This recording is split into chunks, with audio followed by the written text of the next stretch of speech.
Welcome back to Reimagine 2021. I am Yonah Hochhauser, and today I'm glad to be joined by Robin O'Connell, Chief Revenue Officer at Uphold. Robin, thanks so much for joining us. Thanks for having me, Yonah. Well, first off, we want to give our audience a little background, kind of who you are and how you got into blockchain. Sure. My name is Robin O'Connell. I'm based in California, and I've been in fintech and payments for over 20 years. I joined Uphold about a little over 5 years ago, so I've been in the crypto blockchain mix for quite some time, and have seen Uphold, grow from what we were, back in 2015 to where we are now, and it's been an exciting ride. Well, 5 years in this space is like an eternity. I mean, the whole thing's only been around. I should have like a big, long beard, right? Exactly. You clean shaven for us. I appreciate it. Thank you. Yeah. Looking dapper. So, like you mentioned, you are a CRO at Uphold. What is Uphold? Sure. Uphold is a global digital wallet, but also a platform. Okay. And I'll talk to what that means. So, we're a global digital wallet. We have, over 4 million users globally who can go to Uphold. They can load their value in a variety of ways: Visa, MasterCard, their, bank deposit, crypto deposits, what have you. And then from there, you can instantly go from anything to anything. That's kind of our mantra: anything to anything. So you could literally go from, well, dollars to Bitcoin would be an obvious one, but we have some really interesting pairs depending on which market you're in. You can go from Ethereum to Apple stock directly, which is basically you can't do anywhere else. And and so really what it serves as is a single place where you can store all of your value, really stored in digital assets. And whether it's fiat currency, we have over 30 different fiat currencies, cryptocurrency, including stable coins, utility tokens, et cetera, commodities, and then fractional equities, which I alluded to. That's on the digital asset side. And then, and then on the platform side, and really what kind of I mainly focus on is we built that entire platform that I described in such a way that other companies can effectively access those features and functionality and offer those features and functionality to their customers via a nice set of APIs. So that's, we have a variety of partnerships where, people are introduced to Uphold, through those partnerships. An example, big example in the crypto space is Brave, the Brave browser, and the basic attention token. Well, so let's break those down into two things of the digital assets in the platform. Sure. In terms of that anything to anything, when I saw that, I was kind of blown away because, in reality, if I'm able to keep my crypto, my stocks, precious metals, essentially all my holdings in one spot and be able to interchange between them without having, right now, if I essentially wanted to go a DeFi token to a Tesla stock, I got to go DeFi token to ETH, and then from ETH to USD, and then from USD then to stock. And I wonder, how are you able to accomplish that? Are people actually holding the actual asset, or are you merely giving them exposure to all these various assets that allows you to easily interchange them? Great question. So we have this notion of tiers. So you can go, one thing that's really cool about Uphold is we have this transparency page, which I believe certainly no other financial institution has it, right? And I don't think any other crypto or fintech has it either, but you literally go to uphold.com/transparency. And at any given time, you can see exactly what we're holding, both for our users and then for ourselves. So, we're always over reserved. So that's a key piece of what we have. So if Bank of America were to do the same thing, you would see that, they owed their customers, $1 billion, yet they're only holding, let's say, $100 million. And you're like, well, wait, where's that gap going on? And that, that those sort of leverage issues led to, the collapse in 2008. But at any rate, to answer your question more specifically, so we have these different assets and we have these different asset tiers, and you can go to the transparency page. You can see that for cryptocurrency, we have what's called a tier 3 asset class and then a tier 4 asset class. A tier 3 asset class is literally, we've enabled the rails for Bitcoin or Ethereum, or, there's at least 10 of them. Where actually more if you include all the stable coins and the ERC20 tokens and so forth, but you can actually move your coins on and move them off. Now we're not a decentralized solution, so it's centralized, and when it comes to us, it's within our custody, but effectively it's the same thing, right? You have access to the actual coin, not just the notional value. Tier 4 is that what you're referring to, sort of that notional value. So you can buy certain notional value of certain cryptocurrencies, but you can't actually then like take those off of Uphold and like hold them in your ledger and things like that. And really the reason for that for us is more that we're just trying to keep up with all the different blockchain integrations, which is, I think people don't understand how much work it is to, to integrate and then maintain all of these different rails. And so it's not that we're trying to like keep, certain cryptocurrency hostage. And in fact, in 2021, we're going to be moving a lot of the tier 4 into tier 3 and focusing on, improving our crypto rails, because that's really, a key component to what we have. And it differentiates us, frankly, from a lot of these, followers like, cash, what's it called? Square Cash, or, all these other ones where it's like you own the value, but you can't, it's not like you can actually move it in or move it out. Yeah, I would say PayPal. I mean, Square and PayPal. But, PayPal. Yeah, of course. PayPal. I mean, they made big headlines, but essentially they're just giving exposure. You can't take out the coin. You can't put in the coin. You're essentially just getting the exposure. And then so that's tier 3 and tier 4 for the crypto. How about for the stocks and the precious metals? How does that fit into the tiers in terms of? Yeah, so I'll start with the precious metals. So the precious metals, traditionally we had them as notional. So you could move in Bitcoin and you could buy gold, and then, but you couldn't then like transfer that gold off of Uphold.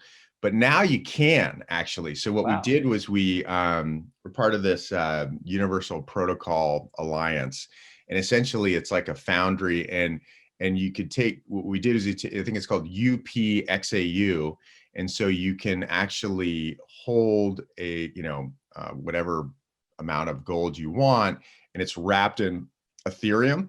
And then you can actually move it off. It could trade somewhere else. You could move it and store it yourself. And it's backed by the Perth Mint, which is one of the largest gold. So it's you can redeem it is really the point. And I think that's where everything is going, right? Like that you can everything that can be digitized will be. And everything that is digitized will be easily, held, sent, converted. Basically what we're doing, I think that's where everything is going.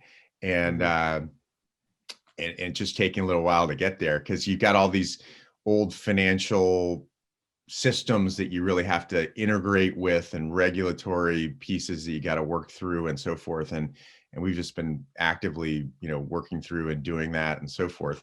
But that's the end game, right? The end game is I have, an easy access to anything that I own that can be digitized, and I can easily send it, convert it, withdraw it, whatever. And according to your website, you guys have 0% trading commissions, 0% fees on debit card deposits, and 0% bank and crypto withdrawal fees. Now, you are Chief Revenue Officer. how the hell do you make revenue? I don't understand. Where is any money coming into you guys? I'm Are you really bad at really, your job? really Is that bad what's at going my on? job. Yeah. I was like, no. So, it's true that we basically have taken a strategy. I mean, the debit card deposit is really just, it's a loss leader, right? Like there's Mhm. clearly fees that we're paying to deposit somebody's, Visa, MasterCard, and so forth. So, but of course we need funds on the system to utilize the system. Um, there's zero fees, but there is a spread, right? There's a spread that's calculated, and our if you look at our spreads, they're maybe not as competitive as a you know a, a pro exchange, but they're going to be as competitive or more competitive than a wallet. So we ourselves have to source, buy, sell, all the different cryptocurrencies. And so what we're doing is we're looking at the liquidity, and we're factoring a spread. And it's usually sub 1%, but that's really where we're making our money, to be clear. All right. Well, good. I was a little worried for you there. Once I saw all those zeros, I'm like, all right, I don't want this guy to lose his job. Well, thank you for worrying about it. Yeah, no problem. And that's on one end. That's kind of how a user, like we said, anything to anything. But you guys also have another feature that essentially allows for flexible payments, where you could enable an employer to pay their employee in any currency or any combination of currencies they want. For instance, so they could say, I want my payment in 70% USD and 10% Bitcoin, 20% Euro. Is this essentially using this same system of Totally. Of the employer is just putting in 100% whatever it is, USD or Bitcoin, whatever, and you're transferring it to the employee through your system, broken down by the percentage they want? Yeah, it's really, I mean, for the consumer, it's really about choice. I mean, I'm not sure what the payroll system is, where you live, but in the US, it's pretty rigid, and it's the same systems that it's always been. And it's not, it's not really employee centric. It's more employer focused. So really the idea there is that you could receive funds in kind of whatever the heck you want. And yes, the systems that are used are, the systems that I described. And ultimately, I guess I would take the opportunity to say, we ourselves are not out there like pushing a payroll solution, if you will. That's not like on our to-do list. But what's cool about back to this platform is that that is on somebody's to-do list, and so is some other financial service or charity or tax solution, or there's just the list goes on and on and on, and it varies by jurisdiction or geography. And so the idea with the platform is, look, we got this basic functionality, and while going from anything to anything is as basic as it can be, the underlying infrastructure to make that happen is anything but basic. Right. We have all the regulatory pieces. We have all of the, AML, KYC, all of that stuff. We have all of the, connections to various systems to make all of those anything to anything, super simple way to make it work.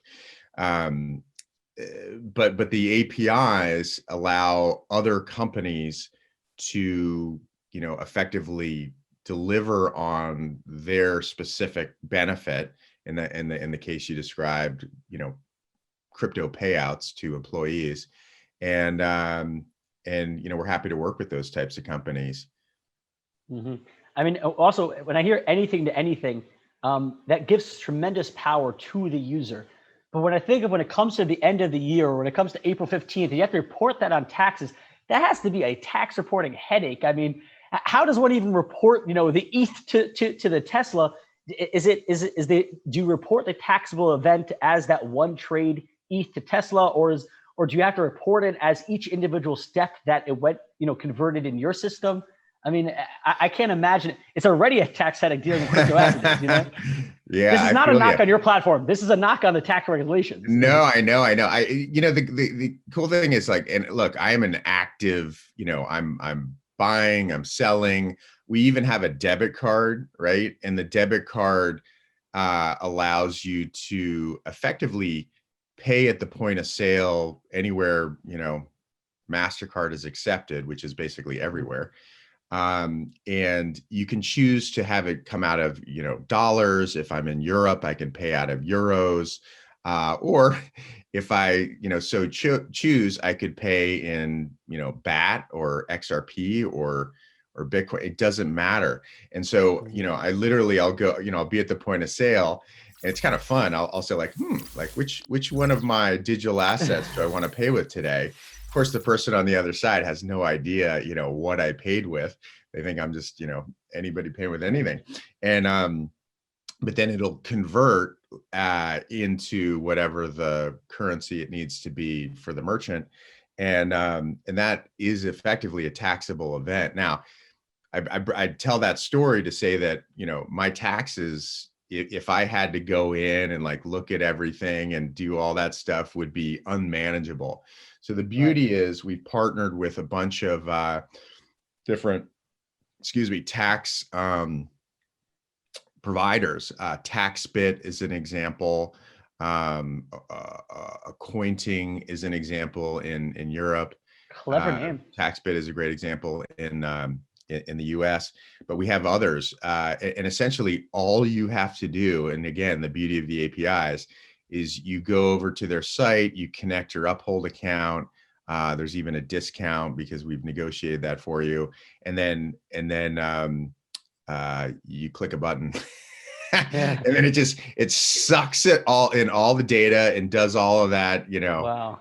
head banging that you just described, and spits it out in a form. I mean, all I care about is, all right, when all was said and done, did I have a tax gain or a tax loss? Right. And that's what my accountant cares about. And then pass that over. You can even, literally take that. And I did this last year. I did TurboTax last year, and I just took the form and just put it into, manually put it into TurboTax, and then it figured it all out. It seems like you guys thought of anything to anything, because you even covered the tax basis.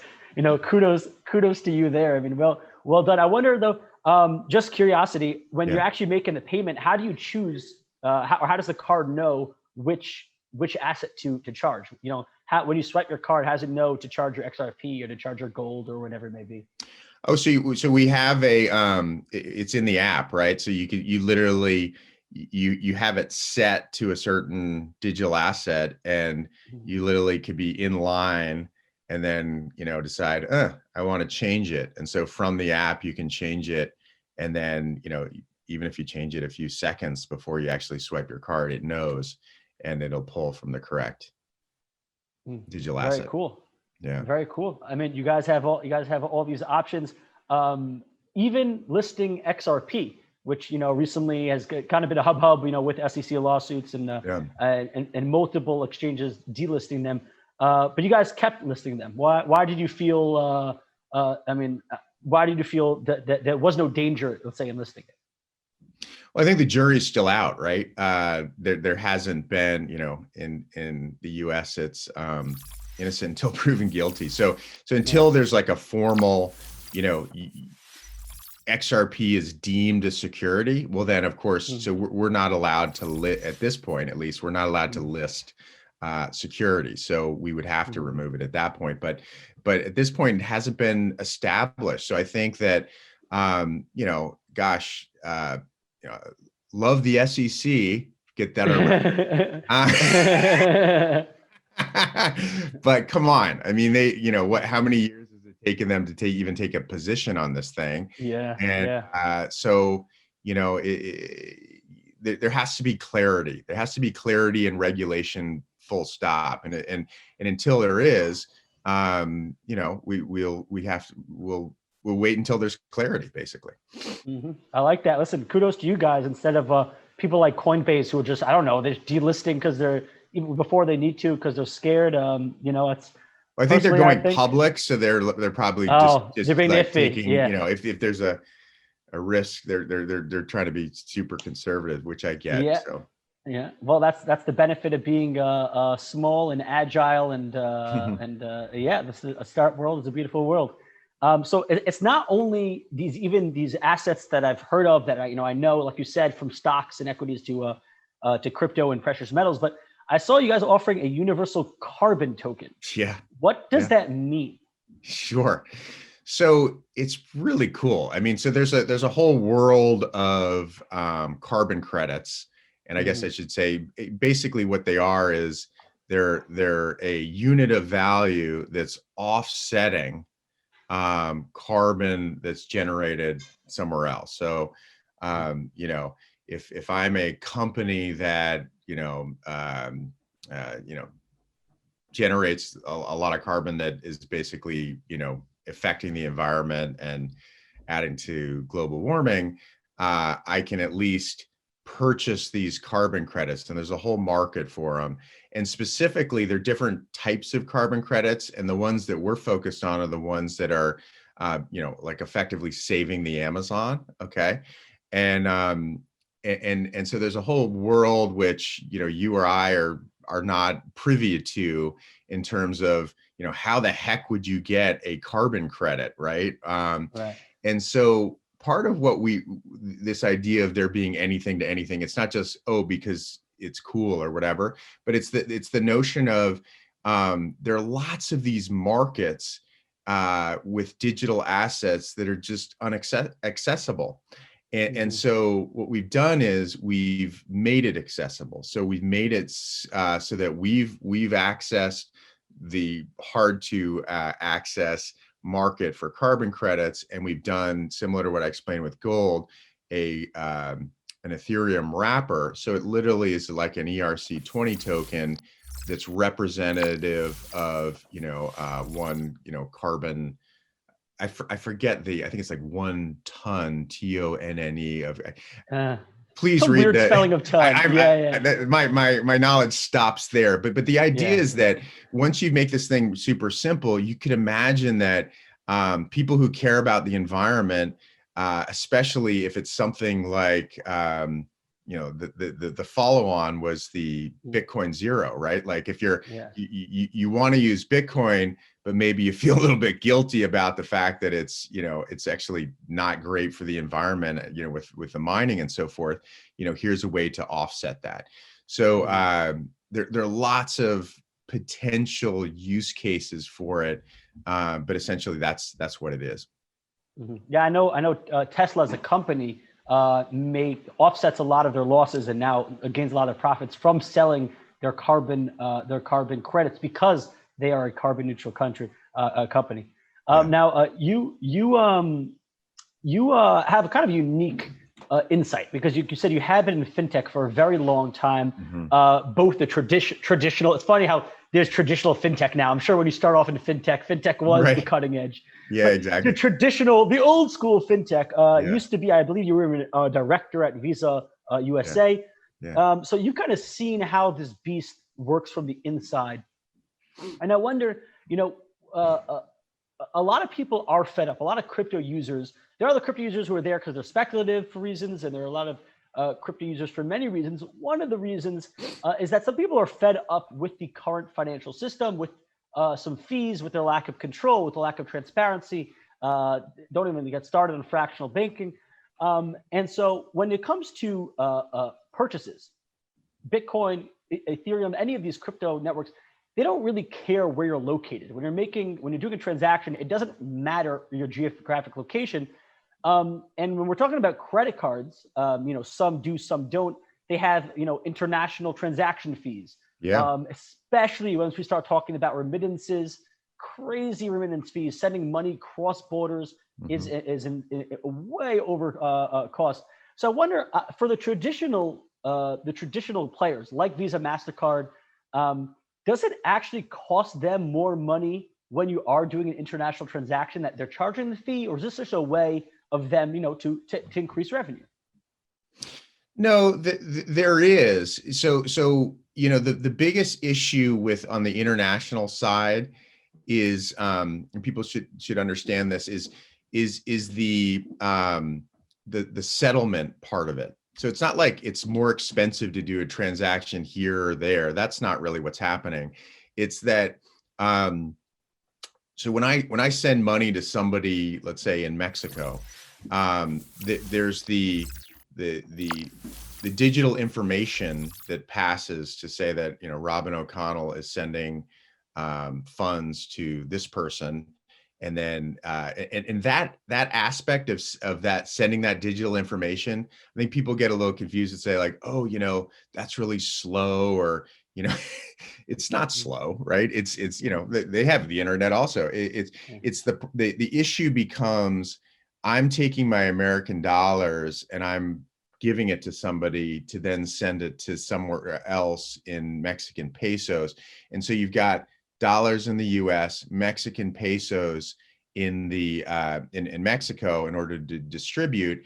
And the issue becomes that you have these different piles of money all over the world, simply held hostage for the purposes of sending money itself, right? Because the people who are handing out the Mexican pesos on the other side need the Mexican pesos, and they need it, pronto, right? So that's really the issue, and I think it's what's cool is that that's an issue that cryptocurrency solves, right? Because if you have something that can be transferred instantaneously, now there's no need to store, all of these different fiat currencies all over the place, because you have something that, like to you, what you said, that has value all over the world that's the same and can be instantly accessed and so forth. So I hope that makes sense. But really the problem that it solves is a basic one, which is, if I'm an international company, I have employees all over the world, I got to pay all these people. I literally have bank accounts with a bunch of individual stores of local fiat currency in all these different places. It's dead money. It's money that's just sitting there solely for the purpose of paying somebody, and that's the problem. And that's why it's Right. expensive. And if only they would use Uphold, and they could There you easily, go. yeah, See, and you should be the chief revenue officer. yeah, right. Well, listen, get Visa on the phone. Let's There's switch this thing places. called I want to be Uphold. where you are. Yeah, let's. Oh, this is no man cave, but it'll pass. It makes do. So then I wonder, at this point, when we're talking about, if we're looking at the crypto, the crypto market overall, there's a lot of different products. Not even looking at DeFi. Let's put DeFi to the side for a second, because that is a very brand new market that carries with it a lot of risks, just because they're still figuring everything out. But when we're looking at over at crypto, and what crypto right now offers the world in a semi-mature way, so far what we've seen is mostly speculation, or hedging against local currency value. So, if you're in Venezuela and your local currency is worthless or hyperinflated, Bitcoin, is a great hedge against that, is a great way of stopping against that inflation. But I wonder, remittances, kind of what we just spoke right now, this seems like a use case that is clear, that is beneficial, and that the technology is already there to make it work. When are we going to see the big players, like Visa and MasterCard and Western Union and MoneyGram, when are we going to see them actually start utilizing this technology, because it even helps their bottom line? Yeah, I mean, it'll happen. It's just hard to change. You asked, I think you posed the previous question with, I came from traditional fintech and worked at Visa and so forth. You'd be amazed though, when they say that companies that are the leaders, have a hard time seeing change in what's coming. It's so true. I mean, I was literally in a meeting at Visa when PayPal was emerging, and a superior to me said something like, yeah, these guys do as much volume as we do a day in Kroger, which is a grocery store in the US. Sort of dismissing them, right? And of course, they're a monster now. So it just takes time. It's easier for a big company to just do the same thing over and over again, honestly, and not make some sort of radical change. So it's really going to be, you may even see that, those companies get totally, chopped at for, or diminished over time, or probably more likely there'll be such an emerging trend in a certain way that they'll just gobble them up or something like that. But it's an interesting I imagine they're big. I imagine they're big enough that they will just buy their way in. They'll buy the team that will develop it for them. They'll buy the project that is already there. Maybe they'll purchase Uphold. I mean, who knows? But I mean, they already. It's funny because these companies are essentially infrastructure companies. Visa and MasterCard. They already have such tremendous infrastructure. But once they kind of go on the blockchain, especially if it's a public blockchain, it kind of renders all that infrastructure useless. If I guess it really depends. I mean, we'll see. We'll see what happens. I mean, my hope is that they do kind of get knocked out. But one of the things they still do have going for them is acceptance, in terms of, I could essentially go anywhere in the world with my Visa or MasterCard and I know it will be accepted. Right. And two is the speed. I know that I'll pay and I don't have to wait for 10 minutes for some block to be finalized. And that's essentially why, even though we are using crypto and you own a bunch of assets, you're still paying those assets with using the MasterCard network. And so at what point or what's the biggest roadblock, do you think, to changing that? When will we no longer have to say, oh, we're a crypto company that has a Visa card, but rather, hey, you don't need a Visa card? Yeah, it's so where we're at now is still kind of early days. I mean, hopefully a little less early days than, when I first started in 2015, but the issue is, where is the money now? Where's individuals' money? Where's businesses' money? And it's in the traditional systems, right? It's in the banks. People use their cards. So, one of the things that, we do, or that we recognize early, is that we couldn't just be a sole crypto company. We had to, get properly regulated as a fintech.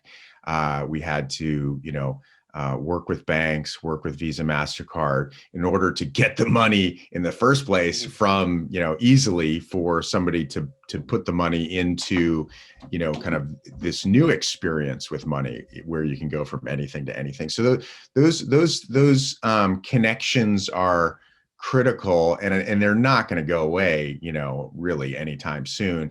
And then the other piece is, why don't we just pay with Bitcoin or this or that, directly? There's a huge benefit to the merchant, themselves, to just receive crypto versus having to pay the fees for Visa, MasterCard.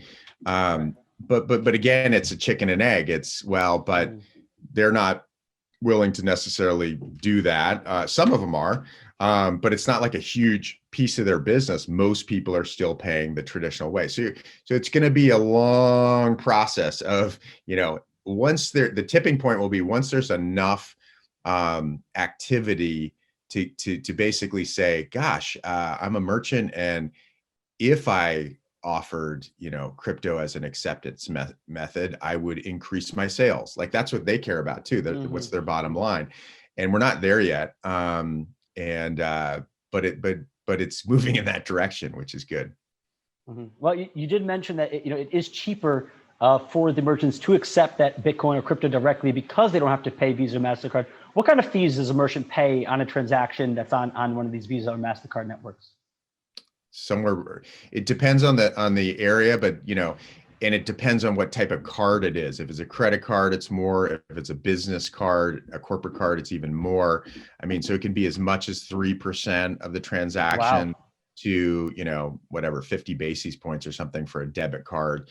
So merchants forever, even, back in 2000, are, griping and don't like the generally Visa, MasterCard, because it's one of the biggest costs of running their business. But it's a necessary cost because that's how people can pay. Well, one big thing, I want to say unfortunately, or maybe fortunately, I don't know how to look at it, but like you mentioned, the thing that is holding us back is just once everyone starts holding it, once everyone has the crypto, once if people actually have assets in crypto, then obviously there's more people who are willing to pay in crypto, more merchants who are willing to accept in it. Um, and so that's always what we're talking about, mass adoption. When's mass Yeah. adoption? And it seems to be the biggest push in the space in terms of adoption. It doesn't seem to be when the technology advances, but more when the price skyrockets like it is now. When during these bull runs, when everyone's like, "Oh, my neighbor made 50% in a day. I'm going to buy what he bought." And so that's what we're seeing now in terms of this bull run. And a lot of people are attributing this latest bull run to a number of factors. PayPal allowing Bitcoin and crypto exposure, not really holding it, but exposure. A couple of publicly traded companies like MicroStrategy with Michael Saylor publicly putting their money in. In terms of these type of things, of when you see someone like PayPal giving crypto exposure, do you view them as a competitor to your business? Is it like, oh no, here's another kind of easy, I wouldn't say on ramp, off ramp, because if Bitcoin is tier 3 on your platform, people are able to take it off. But the same way you mentioned that when you were at Visa and PayPal came on the scene, do you guys now in this opposite direction? Do you guys look at PayPal coming in and bigger companies coming in with thinking, oh no, now the big boys are here, they're going to take over? Not really, because not that we're, they're not a threat or what have you, but more from the standpoint of what's the expression, high tide raises all boats. I mean, really, that is the situation. And I think, PayPal coming into the market is just another look that everything's moving in really the right direction and where we see the market going. And so as more and more, and they'll more and more traditional brokerages and banks and so forth, they'll start to adopt this stuff. And yes, they could be a potential competitor, but the bigger story, I think, is that it's really proving out that this new world of digital assets, which is basically our whole thesis from the beginning. And so we have some advantages over these other companies that even are more established and so forth, because we've been doing it for so long. I'd say that. And then the other thing I'd say, which is interesting, which you've kind of touched upon, you haven't asked it directly, but for sure, there is a lot of emphasis on the investing aspect of crypto, and especially now we're in the bull run. But what I focus on and what I'm interested in, and what I think ultimately is going to drive the market forward, are these use cases that use blockchain and crypto, in a way that is better than the traditional financial system, and pushing those things forward and using and naturally buying and selling these assets, not as a function of thinking whether they're going to go up or down, but as a function of payments or using the system. And a good example of that would be Brave, right? So Brave is a great way to, they have an ecosystem where they you download the browser, it gives you a better internet experience. It's blocks malicious ad networks going on in the background and so forth.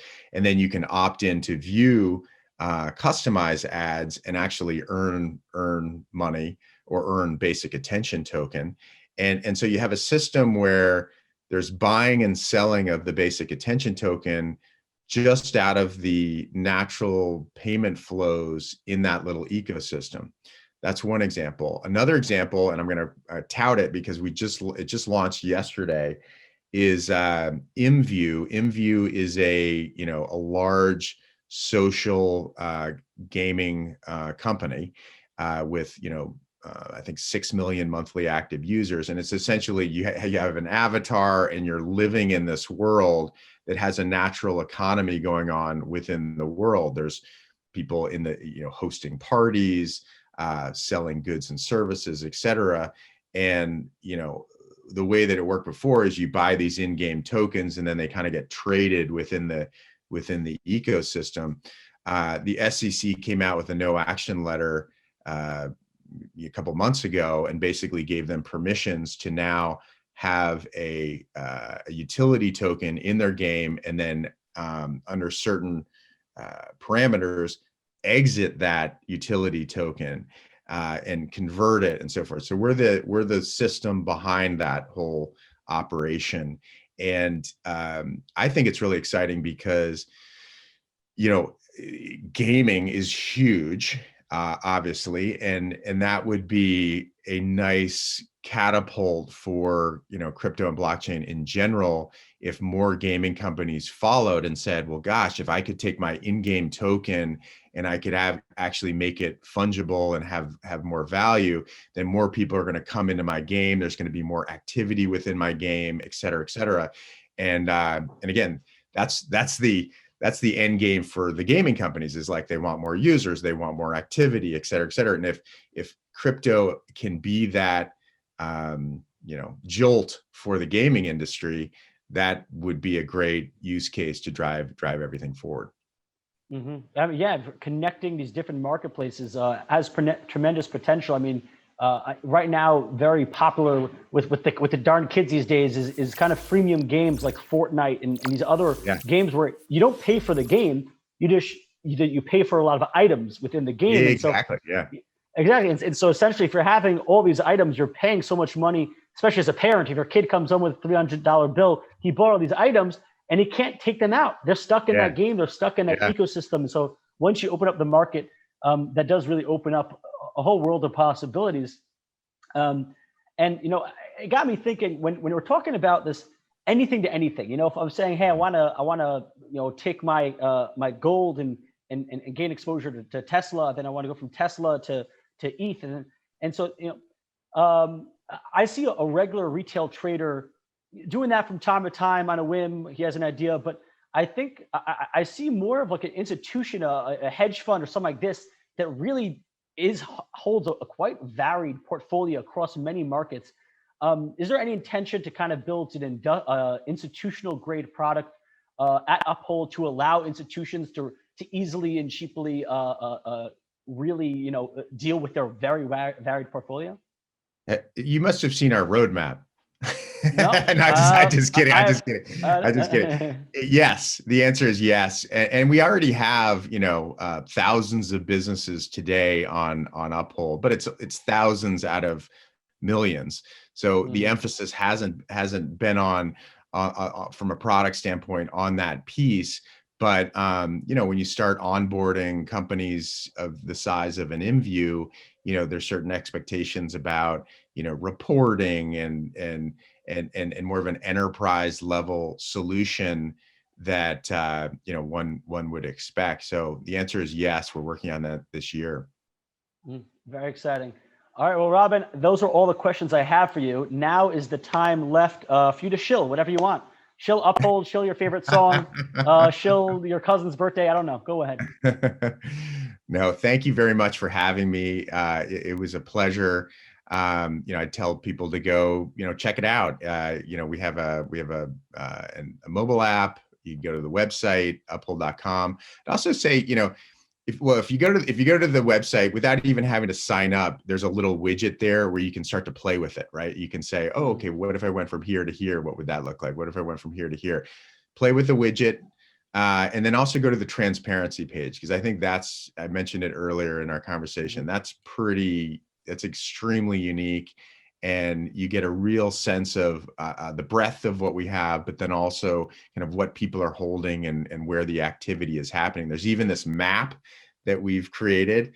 And again, this is all driven off of the APIs. You can see the different flows, right? Like flows from one country to another, how much, and what are the flows? Are they Bitcoin? Are they dollars? Are they euros, et cetera? And so it's a pretty neat little, you know, heat map, if you will, in terms of the activity and what's going on. Well, anyway, thanks for having me. Thanks for letting me get my second cup of coffee. No problem. Well, Robin, it was all right, Robin, it was a pleasure speaking to you. It sounds like even the website of Uphold is so much fun that you don't even need the MView partnership. You don't even need the gaming. I'll just mess around with the widgets on your site. Robin, thank you so much for taking the time and letting us know a little bit kind of how Uphold works. what your future plans are, as well as your views overall on the sphere. It was really fun for me, and I'm sure the audience liked it as well. So, Robin, once again, thanks for taking the time. Appreciate it. Really great to meet you. It's fun for me too. Thank you. All right, and for all of our viewers here at Reimagine 2021, I'm Yonah Hochhauser. Thanks for watching.